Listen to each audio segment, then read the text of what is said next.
하나님 말씀은 레위기 23장 15절에서 22절의 말씀입니다.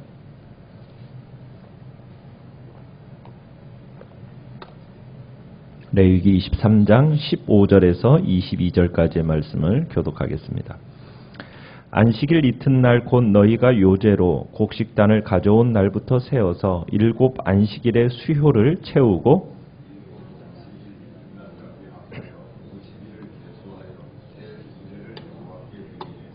너희의 처소에서 10분의 2 에바로 만든 떡 2개를 가져다가 흔들지니 이는 고운 가루에 누룩을 넣어서 구운 것이요 이는 첫 요제로 여호와께 드리는 것이며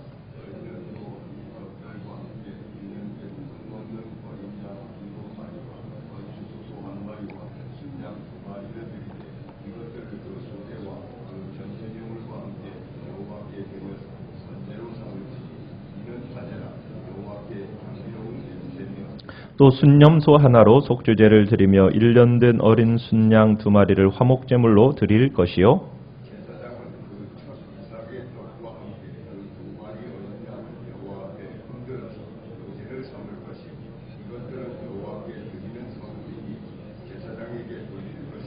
이날에 너희는 너희 중에 성회를 공포하고 어떤 노동도 하지 말지니 이는 너희가 그 거주하는 각처에서 대대로 지킬 영원한 규례니라. 너희 땅에 곡물을 벨 때에 반 모퉁이까지 다 베지 말며 떨어진 것을 줍지 말고 그것을 가난한 자와 거류민을 위하여 남겨두라. 나는 너희의 하나님 여호와이니라. 아멘.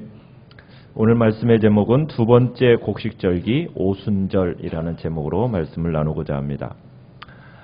오순절. 이 오순절이라는 것은 우리가 어제 봤던 초실절이 지나고 나서 7주가 지난 그 다음 날입니다.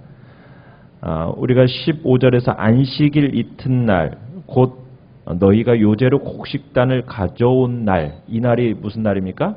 초실절이죠. 그날부터 세어서 7 안식일, 그러니까 7주를 이야기하는 겁니다. 7주의 그 수요를 채우고 그 7 안식일 날 이튿날까지 합하면 며칠이 되는 거예요? 50일이 되는 거죠. 그래서 오순절이라고 얘기합니다. 또 이 절기를 또 77절이라고도 얘기를 해요. 그 77절은 바로 7일을 7주 얘기했기 때문에 77, 그래서 77절이라고도 얘기합니다. 이때 이제 두 번째 햇곡식을 드리는 날입니다. 보리보다도 늦게 밀을 이 당시에 여기서는 수확을 하는데 어떻게 보면 밀은 수확의 마무리를 상징하고 있는 겁니다. 이스라엘은 추수를 1년에 2번을 합니다. 첫 번째 초실절에 열매를 맺고 50일이 지나서 본격적인 이제 첫 번째 추수가 진행이 됩니다. 이때가 봄철 수확기인데 이때 이제 밀과 보리를 추수를 해요.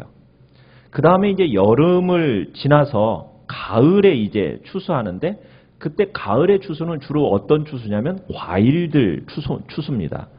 그때 이제 포도, 무화과, 석류, 그 다음에 감람 열매, 올리브, 그 다음에 대추야자 이렇게 추수하는데 이제 5가지 과일이라고 그래서 여기서는 이렇게 얘기하죠. 이곡, 오과, 이곡.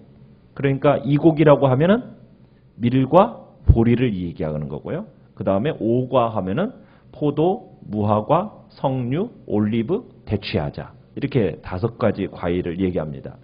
근데 이 밀과 보리라는 것은 초여름 들어가기 직전, 주로 5월에서 6월 초까지 추수를 하고요. 가을철에는 이제 주로 이 여름 과일들을 추수하는 겁니다. 자, 초실절에서는 곡식의 첫 열매의 한 단을 하나님 앞에 드렸잖아요. 자, 어제 말씀에서 보면은 이렇게 한 단을 하나님 앞에 드렸는데 이제 추수를 마무리하는 이 오순절 소제의 형식은 어떻게 드리느냐면 17절에 보면 너희의 처소에서 10분의 2 에바로 만든 떡 2개를 가져다가 흔들지니.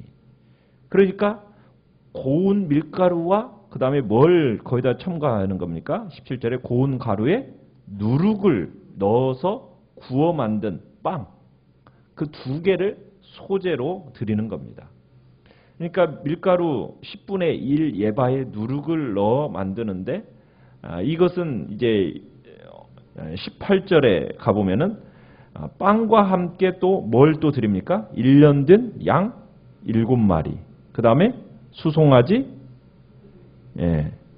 수송아지 또 수소 1마리, 그 다음에 순양 2마리, 이렇게 해서 이제 하나님 앞에 번제로 드리는 겁니다. 그 다음에 드리는 제물과 함께 또 뭐 또 드리느냐면 아마 소제와 전제 제물도 드리라고 하잖아요. 그 전제 제물은 포도주로 드렸을 것입니다.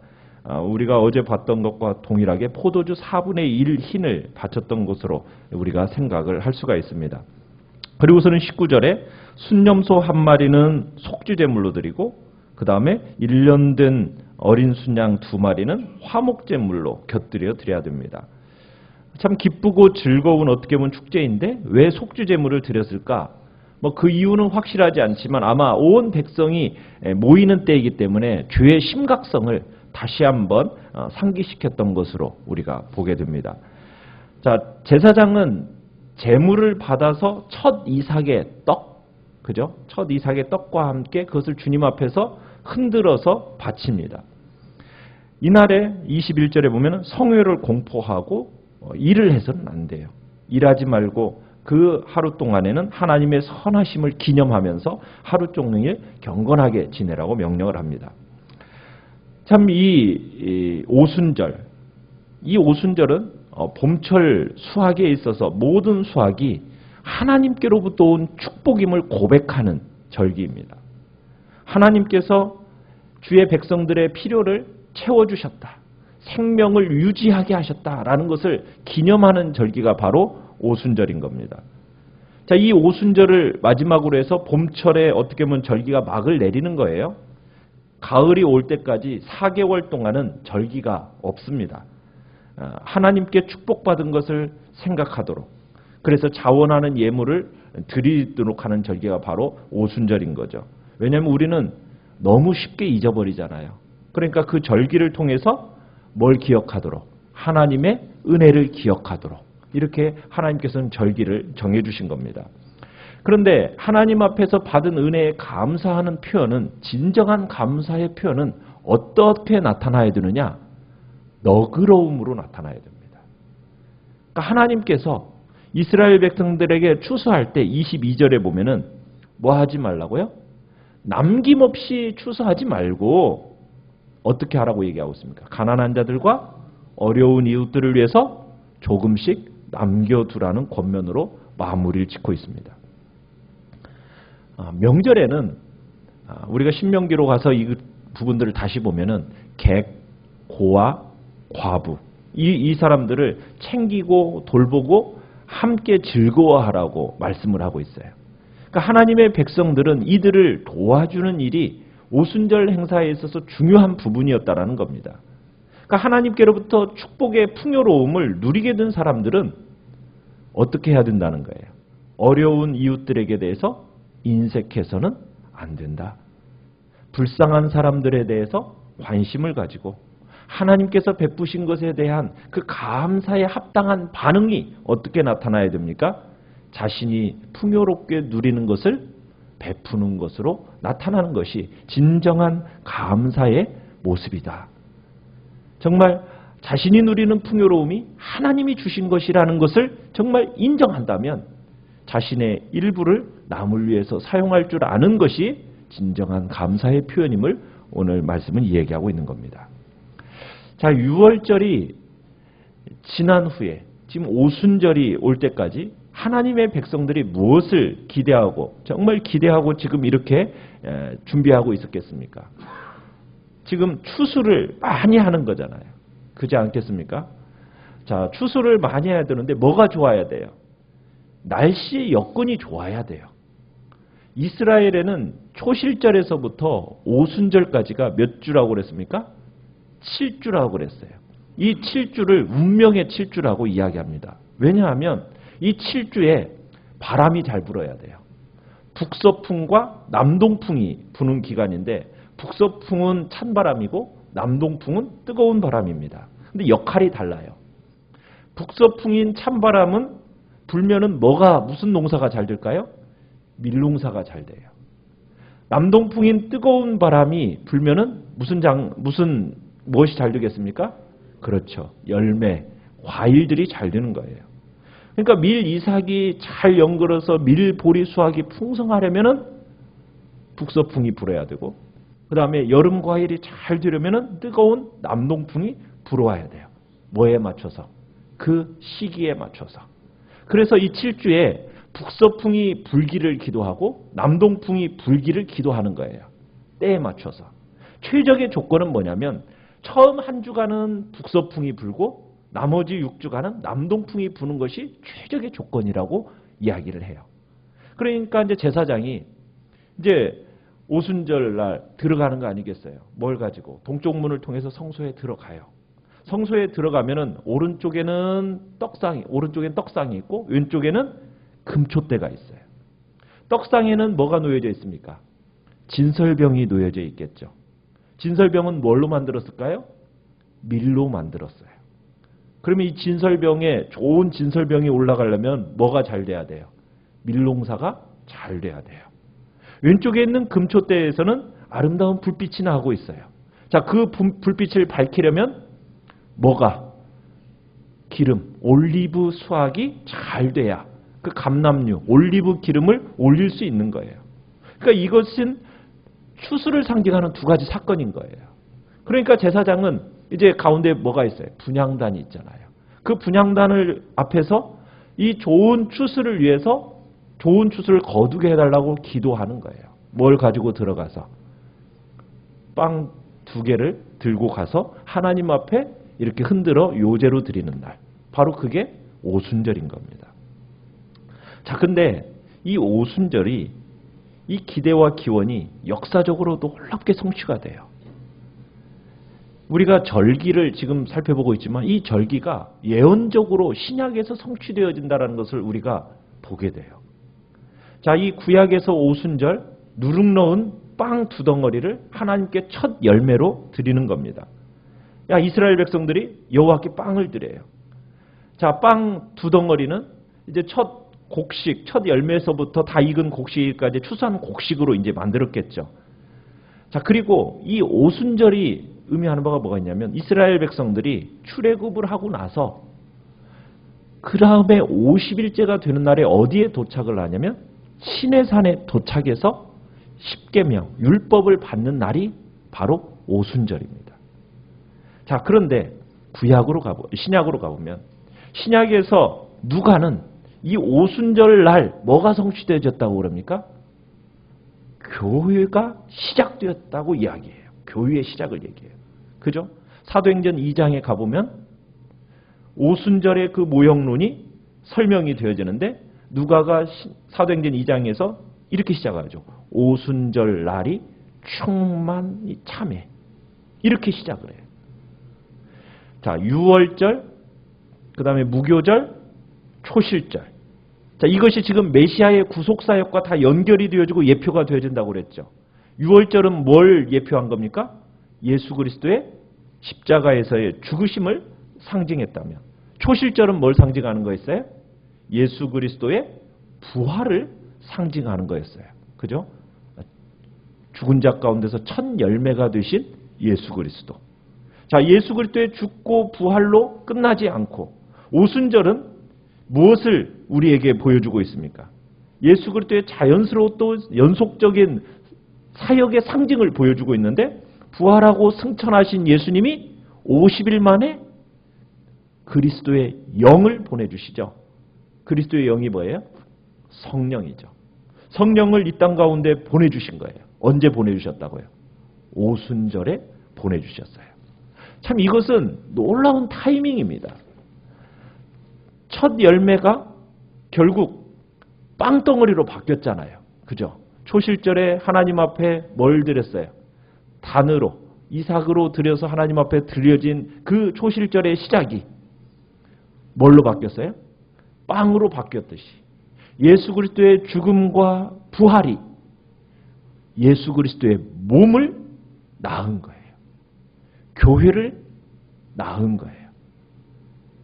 교회로 모인 성도들을 낳은 날이 바로 시작이, 교회의 시작, 교회의 창립일이 바로 오순절인 겁니다. 이 오순절날 시내산에서 율법을 받았다고 얘기했잖아요. 그 율법을 주신 것을 기념하듯이 여호와께서 그날에 영을 부어주심으로 말미암아 그리스도의 몸을 하나 되게 하기로 선택하셨고, 그리고 그 안에 새 언약에서는 우리의 마음속에 뭘 기록해 놓으시기로 하셨어요? 율법을 기록하셨다고 얘기했어요. 그죠? 옛 언약은 율법을 어디에 기록했지만, 돌판에 기록했지만, 새 언약에서 주시는 하나님의 율법을 어디에다 기록한다고요? 우리 성도들의 마음에 새겨주겠다고 약속하셨는데, 그 일이 어떻게 성취가 되어진 겁니까? 우리 안에 성령을 보내주심으로 말미암아 우리의 심령에 진리의 말씀을 새겨놓는 일이 되어진 거예요. 누룩으로 만든 빵이잖아요. 누룩으로 만들었다라는 것은 어떻게 보면은 불완전한 모습입니다. 누룩이라는 것은 자꾸 우리에게 있어서 연약함과 허물이 된 모습이 누룩이잖아요. 그런데 누룩된 빵이 하나님 앞에 올려졌다라는 것은 불완전한, 많은 면에서 불완전한 우리들이 여호와 하나님 앞에 드려졌다라는 것을 상징하는 거예요. 그래서 교회는 부활하신 예수 그리스도의 첫 열매가 낳은 작품입니다. 교회는 새 창조의 첫 열매로서 하나님이 예수 그리스도께서 낳으신 거예요. 그러니까 이 사건이 결정적으로 이루어지는 때가 언제라고요? 바로 오순절이에요. 예수님이 승천하시면서 제자들에게 뭘 말씀을 하셨어요? 너희들이 성령의 능력을 받을 때까지 뭐 해라? 이 자리에 머물러 기다려라. 약속을 기다려라. 그러면서 그들이 오로지 그 약속을 따라서, 주님의 약속을 따라서 기도했어요. 그랬더니 뭐가 임했습니까? 성령이 임했어요. 모두 다가 성령의 충만함을 입게 되었어요. 그러면서 드디어 곡식이 익어서 결국 이 절기에 추수하기 위해서 성령이 오신 거예요. 추수하러 성령이 오신 거예요. 이 땅 가운데 우리의 삶에 있어서 성령님이 도우셔야 추수가 가능한 거예요. 성령의 기름 부으심이 주의 교회에 있어야 추수가 가능한 거고, 성령의 충만함이 있어야 추수가 풍성하게 일어난다라는 것을, 추수의 영으로 성령께서 오셨음을 우리에게 보여주는 거예요. 그래서 우리는 이 오순절이 우리에게 참으로 가져다주는 의미가 무엇인지를 우리가 다시 한번 생각하면서, 참으로 오순절날 결국 성령의 오심으로 이 절기의 성취를 우리에게 보여주셨고, 이 성취를 따라서 우리에게 임하신 그 성령의 은혜를 기뻐하고 내 마음속에 새겨주시는 그 진리의 말씀으로 오늘도 순종의 길을 걸어갈 수 있게 해달라고 우리는 기도하면서 우리 교회에 이 성령의 능력이 충만하도록, 그래서 주의 교회를 통해서 추수하는 놀라운 구원의 역사가 풍성하게 일어나도록 우리는 주님 앞에 기도하며 나아가야 될 것입니다. 이 시간 주님 앞에 이 말씀들을 생각하시면서 기도하시고요. 절기의 하나하나의 의미들이 우리의 마음속에 잘 새겨져서 정말 그리스도의 구속의 은혜가, 그리고 우리의 구원이 어떻게 해서 진행되어져 가는지 우리가 절기를 통해서 확인하며 나아가